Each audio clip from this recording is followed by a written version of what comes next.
The Sword of Wood by G.K. Chesterton. Down in the little village of Grayling Abbot, in Somerset, men did not know that the world we live in had begun. They did not know that all we have come to call modern had silently entered England and changed the air of it. Well, they did not know it very clearly even in London, though one or two shrewd men like my Lord Clarendon, and perhaps Prince Rupert, with his chemicals and his sad eyes, may have had a glimmer of it. On the contrary, by the theory of the thing, the old world had returned. Christmas could be kept again. The terrible army was disbanded. The swarthy young man with the sour, humorous face, who had been cheered from Dover to Whitehall, brought back in him the blood of kings. Everyone was saying, especially in Grayling Abbot, that now it would be merry England again. But the swarthy young man knew better. The merry monarch knew he was not meant to make merry England. If he treated his own life as a comedy, it was for a philosophical reason, because comedy is the only poetry of compromise. And he was a compromise, and he knew it.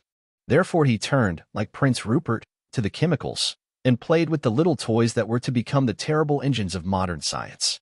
So he might have played with tiger cubs, so long as they were as small as his spaniels. But down in Grayling Abbot it was much easier to believe that old England had been restored, because it had never, in any serious sense, been disturbed. The fierce religious quarrels of the 17th century had only stirred that rustic neighborhood to occasional panics of witch-burning. And these, though much rarer in the medieval society, were not inconsistent with it. The squire, Sir Guy Griffin, was famous as a fighter quite in the medieval style. Though he had commanded a troop under Newcastle in the civil wars with conspicuous success, the local legend of his bodily prowess eclipsed any national chronicle of his military capacity. Through 2 or 3 counties round Grayling Abbot, his reputation for swordsmanship had quite eclipsed his reputation for generalship. So, in the Middle Ages, it happened that Coeur de Lion's hand could keep his head, it happened that Bruce's hand could keep his head. And in both cases the head has suffered unfairly from the glorification of the hand. The same almost unbroken medieval tradition even clung round the young schoolmaster, Dennis Tryon, who was just locking up his little school for the last time, having been transferred to a private post at Sir Guy's own house to teach Sir Guy's 6 hulking sons, who had learned their father's skill with the sword and hitherto declined to learn anything else. In numberless and nameless ways, Tryon expressed the old traditions.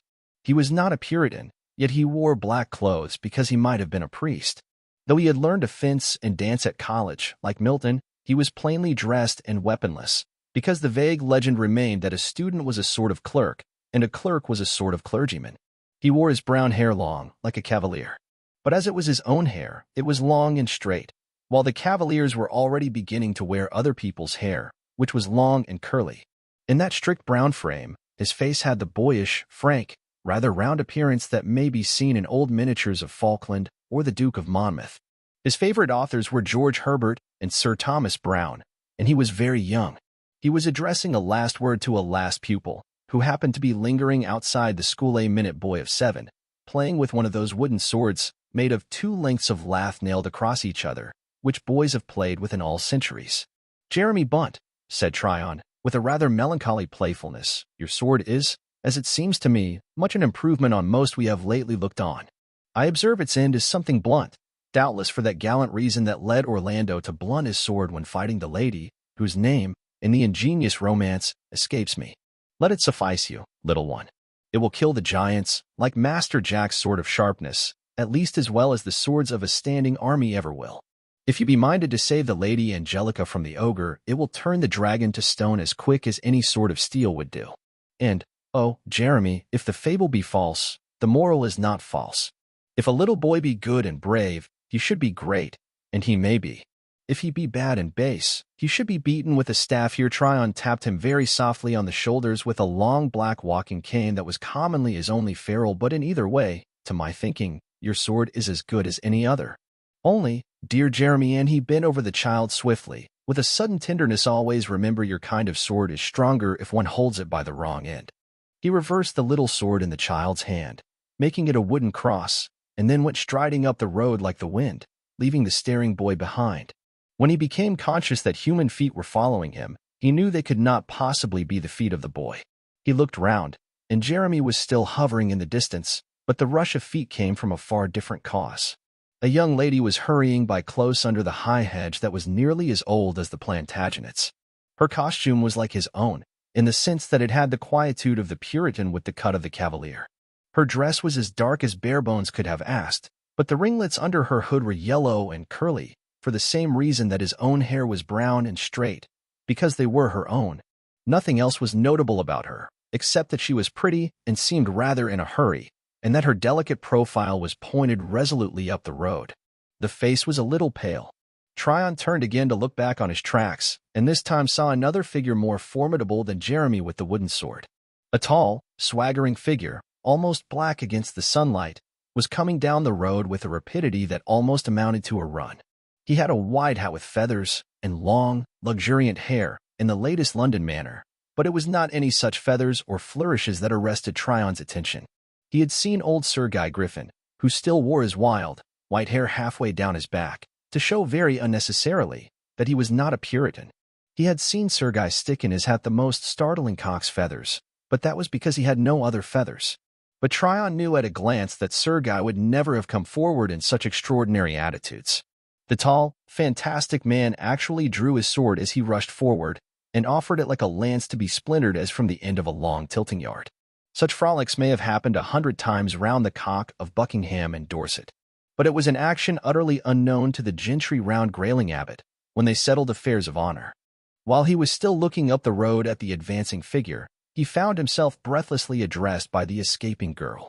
"You must not fight him," she said. "He has beaten everybody. He has beaten even Sir Guy and all his sons." She cast her eyes about him and cried out in horror, "And where is your sword?"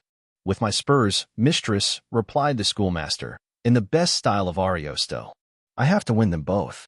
She looked at him rather wildly and said, "But he has never been beaten in swordsmanship." Tryon, with a smile, made a salute with his black walking stick. "A man with no sword," he said, "can never be beaten in swordsmanship." The girl stood for one moment staring at him as if, even in that scene of scurry and chase, time were suspended for a flash. Then she seemed to leap again like a hunted thing and plunged on. And it was only some 100 yards higher up the road that she again halted, hesitated, and looked back. In much the same manner Master Jeremy Bunt, who had not the faintest intention of deserting the delightful school in which he was no longer required to do any work, actually ran forward. Perhaps their curiosity ought to be excused, for they were certainly looking at the most astounding duel the world had ever seen. It was the duel of the naked sword and the walking stick, probably the only merely defensive battle ever fought on this earth.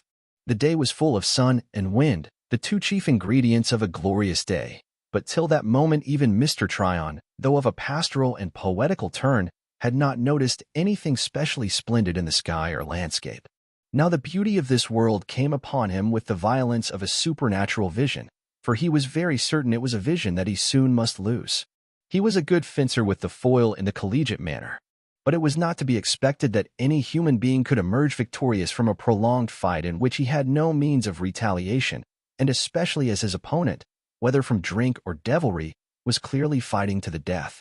Tryon could not be certain that the wild creature even knew that his sword only struck against wood. Dennis Tryon took in every glory of the good English land, in the still more glorious English climate, with the corner of his eye. He took it in with that same swift, indirect, and casual, yet absolutely substantial way in which nature is noticed in the old English poets that he loved. For the great poets of England, from Chaucer to Dryden, had a trick that has since been lost, the trick of implying the nature of a scene without apparently even attempting to describe it. Thus, anyone reading the line "pack clouds away" knows at once it is the kind of clouds called _cumuli, and could not possibly be meant for level or streaky clouds. Or anyone reading Milton's line about the princess's turret bosomed high in tufted trees knows it means partly leafless trees, as in early spring or autumn, when the edge of the forest shows soft against the sky, like a brush or broom, sweeping heaven. With the same sort of subconscious solidity, Tryon realized the rounded and half-rosy morning clouds that curled or huddled in the blue above the downs, and the mute mercy of the forests that faded from gray to purple before they mixed with heaven. Death, in a hat with black plumes, was shooting 1,000 shining arrows at him every instant, and he had never loved the world so much before. For indeed that one streak of white steel came at him like a shower of shining arrows.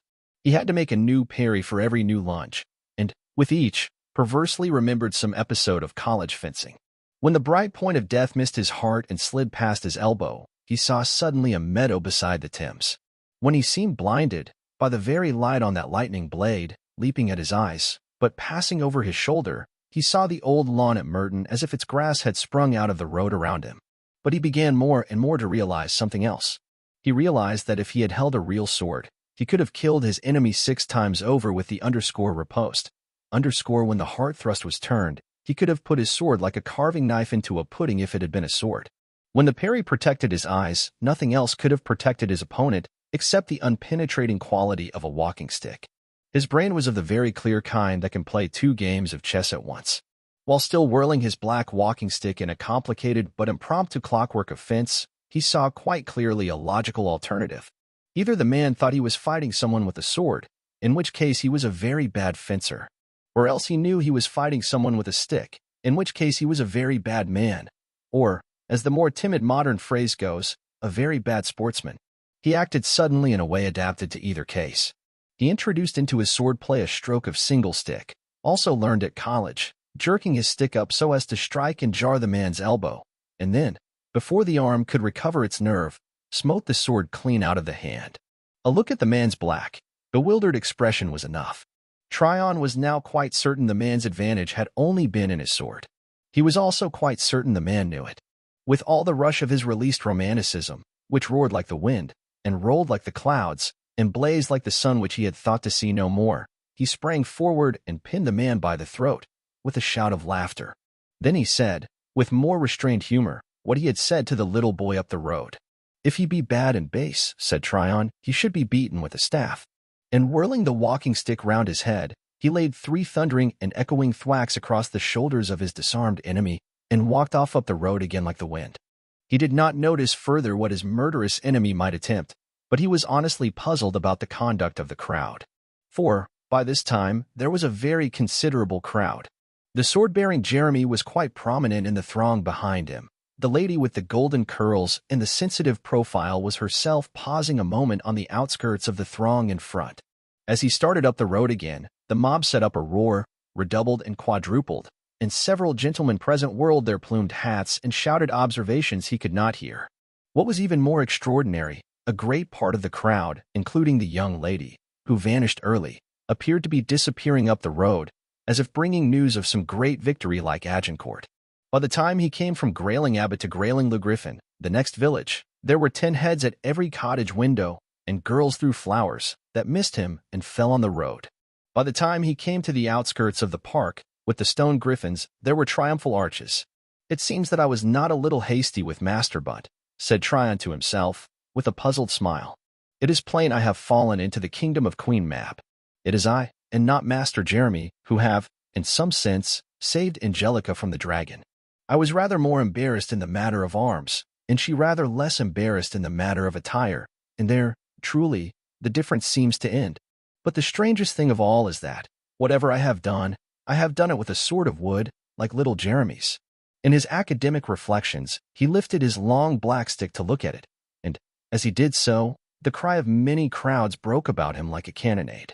For he had come to the very doors of Griffin Grange, to which he had been summoned on his much milder tutorial errand, and the great Sir Guy himself came out at the entrance. He might even have justified his mythic name, allowing for certain alterations of accident. For a griffin was supposed to be a mixture of the lion and the eagle, and certainly Sir Guy's mane might have been a lion's, but that it was largely white, and his nose might have been an eagle's, but that it was partly red.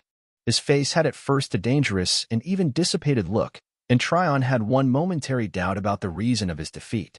But when he looked again at Sir Guy's erect figure and animated eye, when he rather timidly accepted his decisive handshake and received congratulations in his clear and comfortable voice, the doubt vanished. And the young schoolmaster felt even more bewildered in receiving the equally adoring, though rather more gaping, congratulations of the 6 strenuous sons. At the first glance, Tryon felt something like despair about their Greek and Latin, but he also felt an increasing conviction that any of them could have knocked him anywhere with a cudgel. His own triumph began to seem as fantastic and incredible as his triumphal arches. Assuredly it is a strange matter, he said to himself in his simplicity. I was a tolerable good fencer at Merton, but not excellent. Not so good as Wilton or Smith or old King of Christ Church. It is not to be believed that men like these could not beat him with their great swords, when I could beat him with a stick. This is some jest of the great gentry, as in the ingenious tale of Master Cervantes. He therefore received the uproarious plaudits of old Griffin and his sons with some reserve, but, after a little time, it was hard for one so simple not to perceive their simplicity.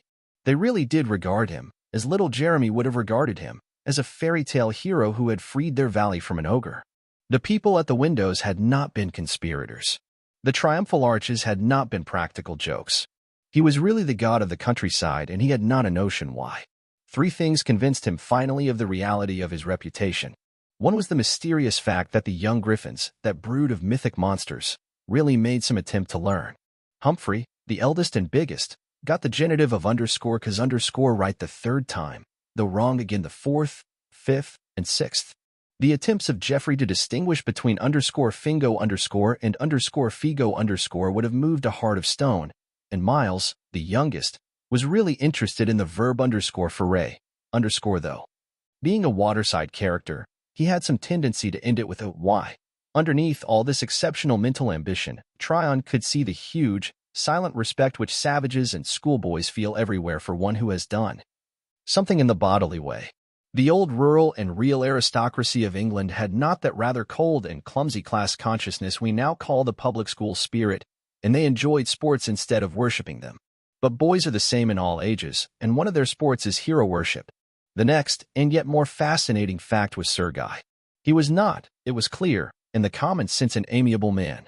Just as the slash he had at the Battle of Newbury made his eagle face almost as ugly as it was handsome, so the neglects and disappointments of his once promising military career had made his tongue and temper as bitter as they were sincere. Yet Tryon felt he owed the very knowledge of such an attitude to a confidence the old man would not have reposed in other people. "The king hath his own again," old Griffin would say gloomily. "But I think it is too late. Indeed, it might nigh as well be the King of France come to rule us as the King of England. He hath brought back with him French women that act in stage plays as if they were boys, and tricks fit for apothecaries or conjurers at a fair, and tricks like this fellow's that twitched away my sword, and every one else till he met his master, thank God." And he smiled at Tryon, sourly, but with respect. "Is the gentleman I met?" asked Tryon, rather timidly, "one from the court?" "Yes," answered the old man. "Did you look at his face?" "Only his eyes," said the fencer, smiling. "They are black." "His face is painted," said Griffin. "That is the sort of thing they do in London. And he wears a pile of false hair out of a barber's, and walks about in it, like the house of a Jack-in-the-Green. But his was the best sword, as old Knowles was the best army. And what could we do?" The third fact, which affected Dennis Tryon most deeply of all, was a glimpse or two of the girl he had saved from the obstreperous courtier. It appeared she was the parson's daughter, one Dorothy Hood, who was often in and out of the Grange, but always avoided him. He had every sort of delicacy himself, and a comprehension of her attitude made him finally certain of his own inexplicable importance. If this had been, as he first thought, a trick played on him in the style of the Duke and the Tinker, so charming a girl, and he thought her more charming every time she flashed down a corridor or disappeared through a door, would certainly have been set to draw him on. If there was a conspiracy, she must be in it, and her part in it would be plain. But she was not playing the part. He caught himself rather wishing she were. The last stroke came when he heard her saying to Sir Guy, by the accident of 2 open doors, "I'll say 'twas witchcraft, and that God helped the young gentleman only because he was good," and he walked wildly away. He was the kind of academic cavalier who had learnt all worldly manners in an unworldly cloister. To him, therefore, eavesdropping was in all cases horrible, in her case, damnable. On one occasion he plucked up his courage to stop and thank her for having warned him of the danger of the duel. Her delicate, pale face, always tremulous, became positively troubled. "But then I did not know," she said. "I knew you were not afraid. But I did not know then you were fighting the devils." "Truly, and I do not know it now," he answered. "By my thinking, I was fighting one man, and no such great fighting at that." "Everybody says it was the devils," she said with a beautiful simplicity. "My father says so." When she had slipped away, Dennis was left meditating, and a new and rather grim impression grew stronger and stronger upon him. The more he heard from servants or strangers, the clearer it was that the local legend was hardening into a tale of himself as exorcist breaking the spell of a warlock. The youngest boy, Miles, who had been, as usual, down by the river, said the villagers were walking along the bank, looking for the old pool where witches were drowned. Humphrey said it would be no good if they found it, for the tall man with the painted face had gone back to London. But an hour later, Geoffrey came in with other news. The wicked wizard had gone out of Grayling, but the mob had stopped him on the road to Salisbury. When Tryon bestirred himself with curiosity and alarm and looked out of the Grange gates, he found fearful confirmation, almost in the image of a place of pestilence or a city of the dead. The whole population of the 2 villages of Grayling, save for such non-combatants as the wooden sword Bunt, had vanished from their streets and houses. They returned in the dark hour before dawn, and they brought with them the man with the magic sword. Men in modern England, who have never seen a revolution, who have never seen even a real mob, cannot imagine what the capture of a witch was like. It was for all the populace of that valley a vast rising against an emperor and oppressor, a being taller, more terrible, more universal, than anyone would have called either Charles I or Cromwell, even in jest. It was not, as the modern people say, the worrying of some silly old woman. It was for them a revolt against Kahama, the Almighty Man. It was for them a rebellion of the good angels after the victory of Satan. Dorothy Hood was sufficiently frightened of the mob to take Tryon's hand in the crowd and hold it in a way that made them understand each other with an intimate tenderness never afterwards dissolved. But it never occurred to her to be sorry for the warlock. He was standing on the river bank, with his hands tied behind him, but the sword still at his side, no one feeling disposed to meddle with it. His peruke had been torn off, and his cropped head seemed to make more glaring and horrible the unnatural colors of his face. It was like some painted demon mask, but he was quite composed and even contemptuous.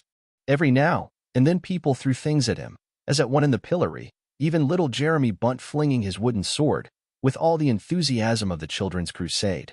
But most things missed him and fell into the flowing river behind, into which, there could be little doubt, he himself was to be flung at last. Then stood up for an instant in the stormy light, that rare but real spirit, for whose sake alone men have endured aristocracy or the division of man from man. Sir Guy's scarred face looked rather unusually sulky, or even spiteful, but he turned to his bodyguard of sons. "We must get him back safe to the Grange," he said sourly. "You boys have all your swords, I think. You had best draw them." "Why?" asked the staring Humphrey. "Why?" answered his father. "Because they are conquered swords, like my own." And he drew his long blade, that took the white light of the morning. "Boys," he said, "it is in the hand of God if he be warlock or no. But is it to be said of our blood that we brought crowds and clubs to kill a man who had whipped each one of us fairly with the sword? Shall men say that when griffins met their match they whined about magic? Make a ring round him, and we will bring him alive through 1,000 witch-smellers." Already a half-ring of naked swords had swung round the victim like a spiked necklace. In those days mobs were much bolder against their masters than they are today. But even that mob gave to the Griffins a military reputation beyond their mere territorial rank, and the parties were thus the more equal. There was no sword in that crowd better than a Griffin sword, except the sword that hung useless at the hip of a pinioned man. Before the next moment, which must have been blood and destruction, the man with the useless sword spoke. "If some gentleman," he said with marmoreal calm, "will but put a hand in the pocket of my doublet, I think bloodshed will be spared." There was a long silence, and every one looked at Dennis Tryon, the man who had not feared the wizard. Every one included Dorothy, and Dennis stepped forward. He found a folded piece of paper in the doublet, opened it, and read it with more and more wonder on his round young face. At the third sentence he took his hat off. At this the crowd stared more and more. It had fallen suddenly silent, and all were conscious of a change and a cooling in that intense air. "It would appear," he said at last, "that this is a privy letter from His Majesty, which I will not read in entirety.